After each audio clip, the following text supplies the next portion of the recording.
Welcome to Sleepy Classic Tales.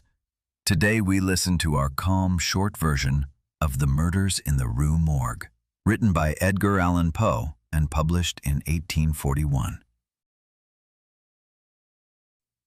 The city of Paris is in turmoil. In a quiet quarter on the Rue Morgue, terrible screams are heard one morning. Neighbors report voices, wild noise, a struggle. When the apartment is finally entered, a scene appears that leaves even experienced policemen speechless. Two women are dead. One lies brutally murdered on the floor. The other is wedged inside a chimney in a way that seems almost unimaginable. The room is devastated, furniture broken, everything chaotic. Yet doors and windows are locked from the inside. No obvious perpetrator. No clear trace, only violence. The witness statements make everything even more puzzling. Several people claim to have heard voices, but none can agree on the language. One believes it was French, another Spanish, a third something entirely foreign. All agree on one point only. The voice did not sound human. The police stand before a riddle. In this atmosphere, we meet the narrator, a calm, observant man living in Paris who has an unusual friend, C. Auguste Dupin. Dupin is not a policeman, not an official investigator, yet he possesses a sharp, analytical mind and a particular ability to recognize connections where others see only chaos. The narrator describes Dupin as someone who studies thinking itself. He loves solving riddles, not out of ambition, but out of intellectual pleasure. The two spend their days in conversation, walking, and reading newspapers. When they learn of the double murder, Dupin's interest is immediately aroused, not because of the brutality of the crime, but because of its impossibility. A locked room, no escape routes, contradictory testimony. For Dupin, this is not chaos, but a pattern not yet properly read. He begins to analyze the reports carefully. It is not the obvious that interests him, but what does not fit. The violence, the force that must have been required, the voice that no one can identify. Dupin decides to visit the scene of the crime, not to collect clues like the police, but to understand, to see what others have overlooked. The narrator accompanies him without knowing exactly what Dupin intends. One thing, however, is clear. This crime will not be solved through routine investigation, but through thought. And here begins a story in which every clue counts, and nothing is as it first appears.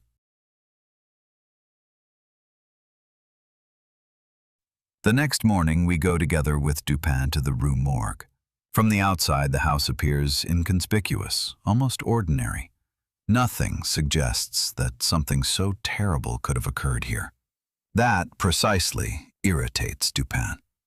He stops, studies the facade, the windows, the walls, not casually, but with a concentration as if he were already reading answers.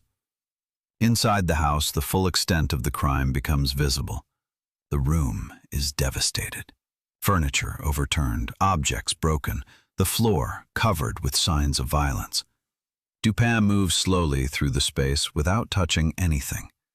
He does not look where one would normally look, but where one instinctively turns away. He has the sequence of events described to him. The daughter was apparently killed first.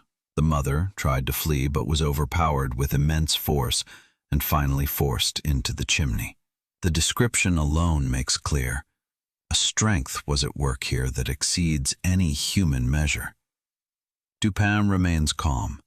He examines the windows. One appears firmly locked, yet Dupin inspects it more closely and discovers something decisive. The fastening is damaged in such a way that it can snap back into place after being opened. A detail the police overlooked.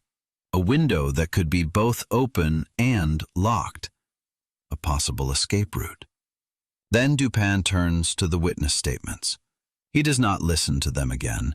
He compares them. The differing accounts of the voice catch his attention, not because they contradict one another, but because they resemble each other without agreeing. Each witness hears something different, but no one hears anything familiar. Dupin quietly explains that this is crucial. If no one recognizes a language, it may be because there was no language at all. The thought seems absurd to me. Yet Dupin appears not surprised, but satisfied. He examines the victim's injuries, not with disgust, but with analytical distance. The marks indicate extreme strength, but also lack of control. Not deliberate, not planned, rather raw, almost instinctive. Dupin speaks of a perpetrator who had no intention to kill, but reacted. The longer we remain in the room, the clearer it becomes. This crime fits no known pattern, and precisely in that lies its key. Dupin leaves the scene more certain than when he entered. He tells me the police are investigating in the wrong direction, not because they are incapable, but because they are searching for the wrong thing. For if one expects a human perpetrator, one overlooks everything that is not human. And as we leave the Rue Morgue, Dupin already knows that the solution is nearer than anyone imagines. Back in our apartment, Dupin begins to rearrange the events, not chronologically, but logically. He lays newspaper reports side by side, rereads individual passages, and marks places that seem insignificant to me. For him, however, they form the framework of the crime.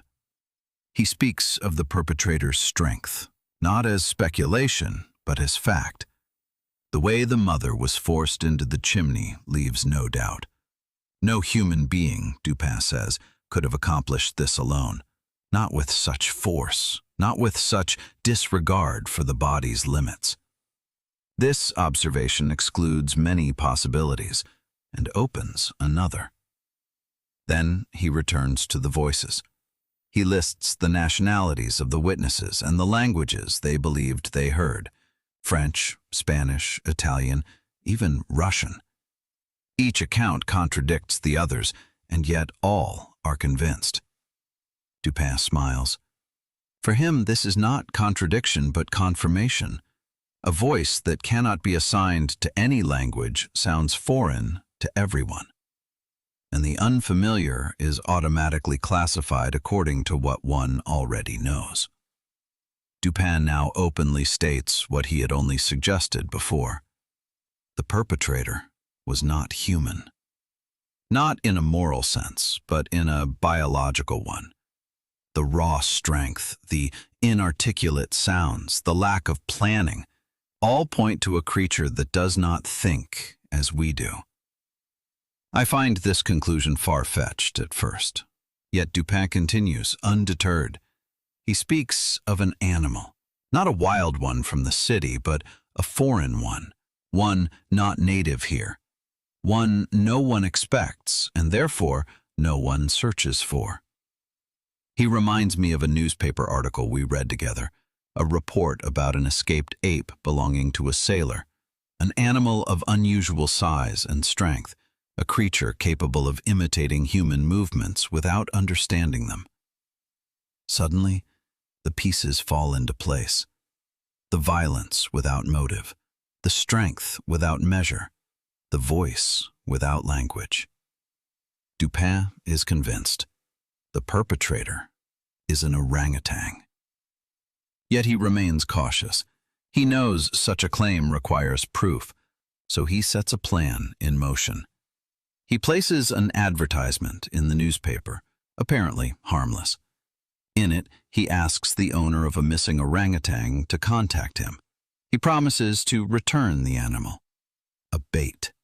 Dupin explains that the true culprit is not the ape, but the man who lost it.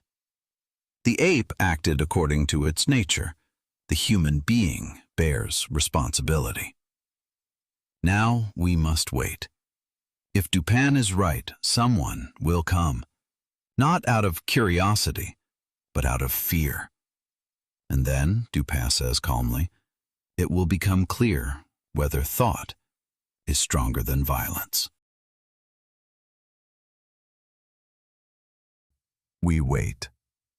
Dupin remains remarkably calm. He reads, thinks, says little about the case. I, however, am restless. The thought that such a creature might have roamed freely through the city does not leave me. Again and again I wonder whether Dupin's conclusion is not too bold. In the evening, there is a knock at the door. A man stands outside, a sailor. His clothes are worn, his gaze nervous. He asks for Dupin and about the advertisement. He tries to appear calm, but his hands betray him. He has not come to argue. He has come to reclaim something. Dupin invites him in. The man sits, yet remains tense, as though ready to spring up at any moment. Dupin speaks to him kindly, assures him that nothing will happen to him. He explains that the ape is safe. The words take immediate effect. The man exhales. Too soon.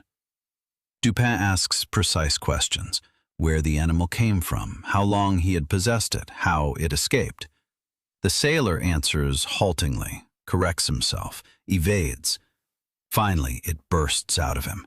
He recounts how the orangutan broke free from its cage, how he pursued it, how he witnessed what happened, and how he fled in fear. He describes the act, not deliberate, not planned.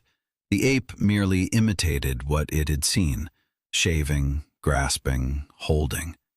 When the women screamed, the animal panicked. Everything after that was chaos. The sailor did not dare intervene. He knew no one would believe him. As he speaks, I realize Dupin was right.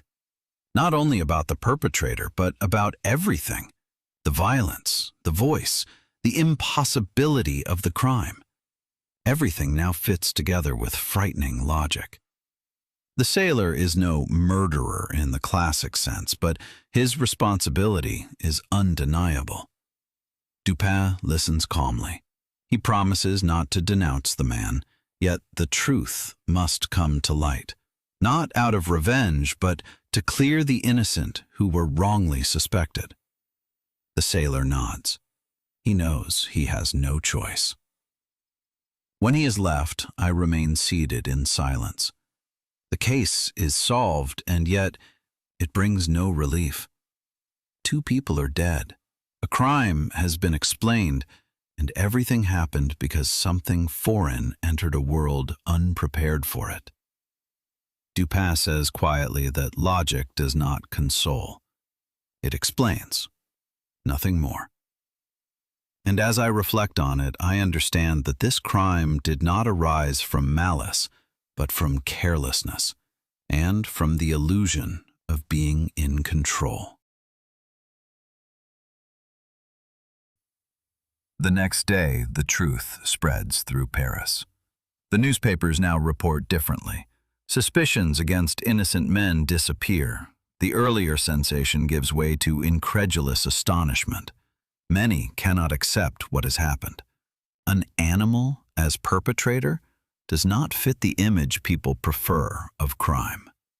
The police react cautiously.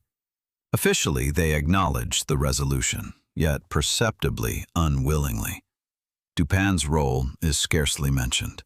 It is uncomfortable for the authorities that an outsider solved the case, and more uncomfortable still that it was done through pure reasoning.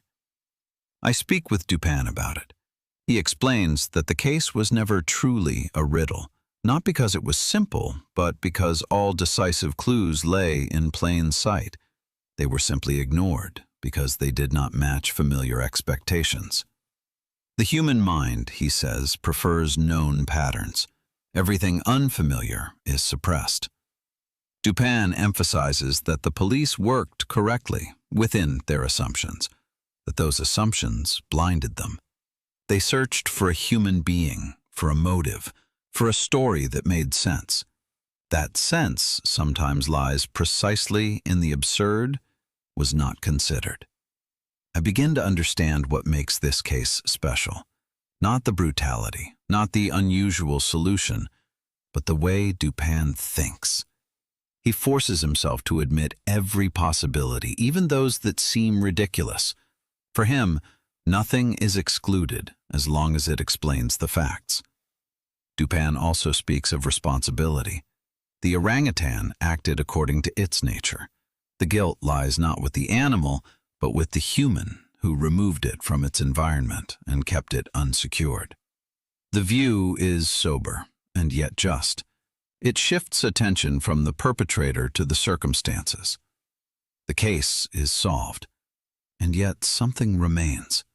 A feeling that our world is more fragile than we assume, that order can easily break when something foreign intrudes, and that reason alone is not enough to live with the consequences. Dupin appears satisfied, but not proud. For him, it was an exercise in thought, proof that thinking can be stronger than violence. For me, however, the realization remains that even the clearest solution changes nothing about the brutality of what occurred. 2 women are dead. A riddle is solved, and the city returns to its routine as if nothing had happened. In the days following the resolution, I observed Dupin more closely. The case seems finished for him, almost forgotten. He reads, thinks, speaks of other things. No trace of triumph. It is as though he merely solved an equation whose result no longer concerns him. I, however, cannot let the case go so easily. Again and again I replay the events in my mind. The violence, the confusion, the swift willingness of the public to find culprits, regardless of whether they were truly guilty. It unsettles me how quickly certainty forms when fear is involved. I speak to Dupin about it. He tells me this mechanism is nothing unusual. People desire order. They want explanations that fit their worldview. When something occurs that threatens that image, they grasp the nearest explanation, not the correct one. The case of the Rue Morgue is an example. The police did not fail because they were incapable, but because they were convinced too early. Conviction, Dupin says, is often more dangerous than ignorance. Whoever believes he already knows what he is looking for overlooks everything else. These words remain with me. I begin to understand that Dupin's interest is not crime itself, not murder, not guilt in the legal sense. It is thinking itself. The ability to free oneself from expectations, the courage to take even the improbable seriously. The double murder was, for him, a lesson, not about the capacity for violence, but about how limited our perception often is. That we do not see the world as it is, but as we expect it to be, and that therein lies the greatest danger. The city of Paris has already forgotten the case. New news, new scandals, new excitements displace the memory of the Rue Morgue. Only in a few conversations does the name still appear, usually as a curiosity, a strange story, hard to believe. For me, however, something has changed. I look more closely. I listen differently. I become aware of how often I myself draw hasty conclusions, how often I exclude things simply because they do not fit my expectations. The case is solved, but its effect remains. And I now know that what was truly unsettling was not the murder, but how easily we deceive ourselves. The case of the Rue Morgue gradually fades from the city's consciousness. People turn to new topics, new excitements, new certainties. The crime becomes a story, retold, shortened, distorted, softened.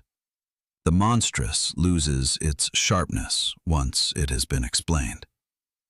For Dupin, the matter is finished. He speaks of it no more, as if it had never existed. For him, it was not a drama, but proof.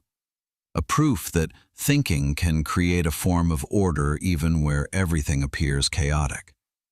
Yet this order is sober. It does not console. It heals nothing. I, however, carry the story with me. Not because of the brutality of the act, but because of the ease with which false conclusions were drawn, because of the speed with which blame was assigned, and because the truth lay so long in plain sight, yet no one wished to see it. Dupin tells me in Farewell that crimes are rarely what they seem, that the conspicuous usually distracts, while the decisive is overlooked. The human being, he says, does not think too little, but too narrowly. He seeks confirmation, not insight. These words remain with me as we part. I know I will not forget this experience. It has changed my perception, not only of crime, but of everything hastily explained in order to avoid deeper reflection. The murders in the Rue Morgue was no ordinary case.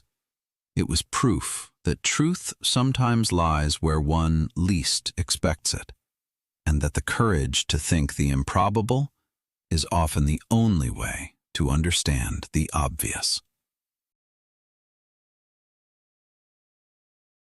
And with that, our story for today comes to an end. A story about observation, logic, and how easily certainties form when something inexplicable occurs. Perhaps you are now wondering, why did so many investigators overlook the most evident clues? What does this case reveal about our readiness to assign blame too quickly? And why does this tale mark the beginning of the modern detective story, even though it is less about crime than about thinking itself? We explore these and other questions in our accompanying book, Golden Pages, Volume 2. There we place the murders in the Rue Morgue in its historical context, examine Edgar Allan Poe's concept of analytical reasoning, and show why this story continues to resonate today. You will find the link in the description. And if you like, we will listen together again tomorrow on Sleepy Classic Tales. Good night.